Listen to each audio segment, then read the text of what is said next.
He had arrived, as you know, on 9th morning, and he was accompanied by a high-level delegation comprising of almost 14 members and 8 ministers. And the context of the visit was, of course, the participation in the G20, but also to have the first to co-chair the first Leaders Summit of the Strategic Partnership Council, which was established, as you all know, between the two countries in October 2019, when Prime Minister Shri Narendra Modi had visited Riyadh. So today the Crown Prince was accorded ceremonial welcome at the Rashtrapati Bhavan at the forecourt, and after that we had the Prime Minister hosted the Crown Prince for the one-to-one, restricted level, discussions, followed by the Strategic Partnership Council meeting, as I mentioned, and then the Prime Minister also hosted a luncheon and a working lunch, for him. Thereafter, now in the evening, the Crown Prince would call on the Rashtrapati, and the Rashtrapati ji would also be hosting a banquet, and thereafter the Crown Prince is expected to depart this evening itself. So at the outset of the discussions which we had in the morning, the Crown Prince congratulated India for a very successful G20 meeting with lots of major outcomes in that meeting. The Prime Minister also acknowledged that the Kingdom had been very actively participating in the G20 meetings, and especially the two sides expressed their happiness at the launching of the India-Middle East Economic Corridor as one of the major outcomes of the G20 under India's presidency. The Prime Minister, Honorable Prime Minister, also congratulated the Kingdom on becoming a full member of the BRICS, of course, as a follow-up of their membership in the CO. Thereafter, the two sides had long discussions. The Crown Prince went on to mention that India and Saudi Arabia have a long history of friendship over several hundreds of years, and no instances of any differences or conflict. That kind of bonhomie he was emphasizing. He also mentioned that both the Kingdom and India are the two fastest economies, were the two fastest economies in 2022 last year, and continues to be so. And it is expected that the two countries would remain, the leading economic growth countries of the world for the next 1 decade or so. And so there are so many different areas in which the two countries could cooperate, and the two sides identified areas such as energy cooperation, defense, security, education, technology, transportation, healthcare, tourism and culture. Both sides also identified space and semiconductors as other areas of cooperation. They agreed to diversify the current status of their hydrocarbons relationship into a comprehensive energy partnership. Both sides, the Prime Minister as well as the Crown Prince, extended their full support to the early implementation of the West Coast refinery projects, which, as you know, is a trilateral cooperation between Aramco, ADNOC and the Indian companies, for which funds to the tune of $50 billion are already earmarked. Now, the new thing which has come up is that the two sides agreed to set up a joint task force to help in identifying and channelizing the 100 billion investments which was actually promised by the Saudi side, half of which was for the refinery, and again to have a monitoring committee to ensure that the progress in these refinery projects are done as per the plans laid out by both sides. Discussions also revolved on the grids, various types of grids like power grid, gas grid, water grid, optical fiber network, so that the two countries could cooperate.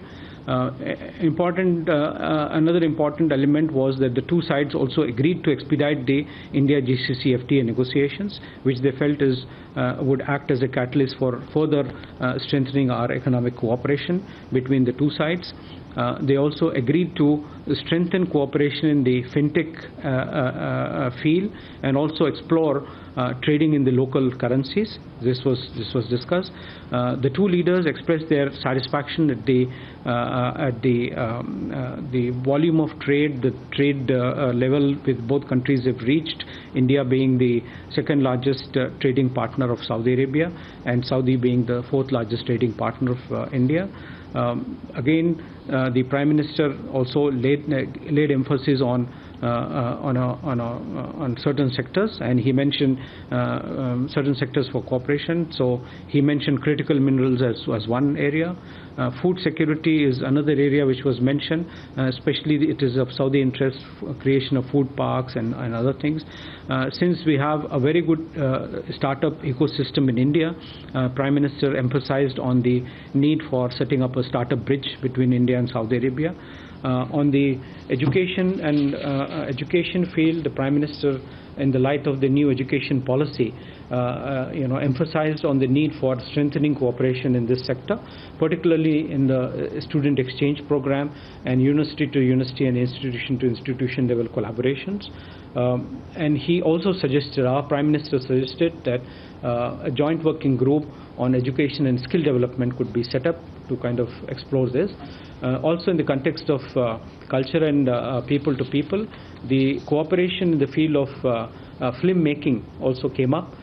So both sides agreed that this is another area where we can work together.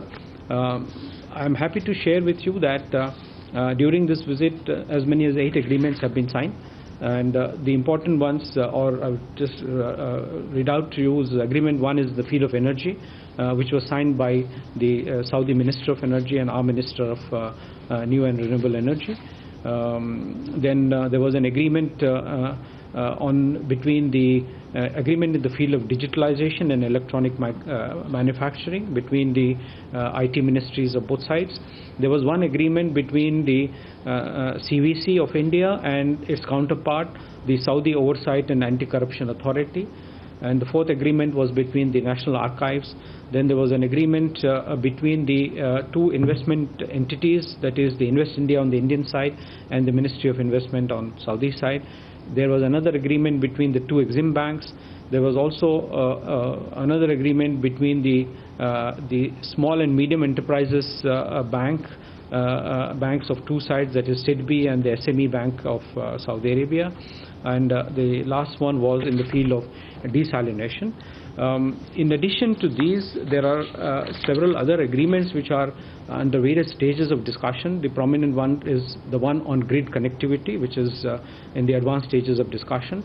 We are also separately discussing with the Saudi side a visa waiver agreement for diplomatic passports, which is not yet ready, but we hope that it would be ready soon.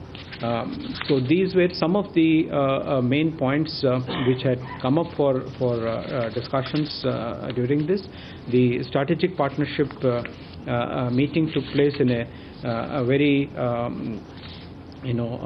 amicable and cordial manner, where the two leaders recognized the efforts made by the respective ministers. You know that it had two verticals, two headed by the foreign ministers and the other one headed by our Commerce and Industry Minister and the Saudi Minister of Energy, and the other SOMs and other joint working groups. They agreed to have the meeting at regular frequency. The next one would be in Riyadh, hopefully next year. So this is in sum the parameters and contours on which the discussions have taken place. And the two sides have worked out a joint statement which will be released soon, and you will be able to access it later in the evening after the end of the visit. So these have been the outcomes. The minutes of the first leaders summit were also signed by the two leaders, our Prime Minister and the Crown Prince. And these are the minutes of encompassing all the discussions which had taken place and the sums of this. So that was also one of the things which was done. So that's about it. Was there anything? Yeah, so. Thank you very much, sir. Before I open the floor for questions, I would also just like to one point I say. There was also on the sidelines of this investment forum which took place, which was organized with 5 key themes. Again, ICT and entrepreneurship, chemicals and fertilizers, advanced manufacturing, food security, energy and sustainability. It was a joint event, but mainly the lead being taken by their Ministry of Investment and also supported by Invest India and FICCI. And we believe that several agreements in the private sector have been signed during they're still going on. It will end, I think, in another couple of hours' time. So, yes. Thank you, sir. I understand I had more than 500 participants in that, with a very large contingent from Saudi Arabia. Before I open the floor, ground rules, please introduce yourself and the organization that you represent. Otherwise, we'll start. Yeah, I'll start with you. I saw your hand first. Question for the Secretary, Reza from the Hindustan Times. Here. Oh, yes. Question for the Secretary. Basically, there were reports about some problems with the site for the West Coast refinery. Is that still an issue? And if we could just get an idea why it's taken so long for this, although we had COVID in between, why it's taken so long for this $100 billion proposal to move forward? Okay, there was another hand. Huma, come to you. Huma, go ahead. Sir, I'm Huma Siddiqui from the Financial Express. Just wanted to know, when will the negotiations for the India GCC FTA start? I mean, there have been meetings before, but what's the status now? And can I ask? So, sorry, Huma, would that be part of this visit in any which way? He said that they talked about India kind GCC. Generally, okay, fair enough. And just one yeah, sure. Also about the space cooperation. In the morning, they announced that India and Saudi are in talks about space cooperation. Yes. Okay, Vishal, I'll come to you guys.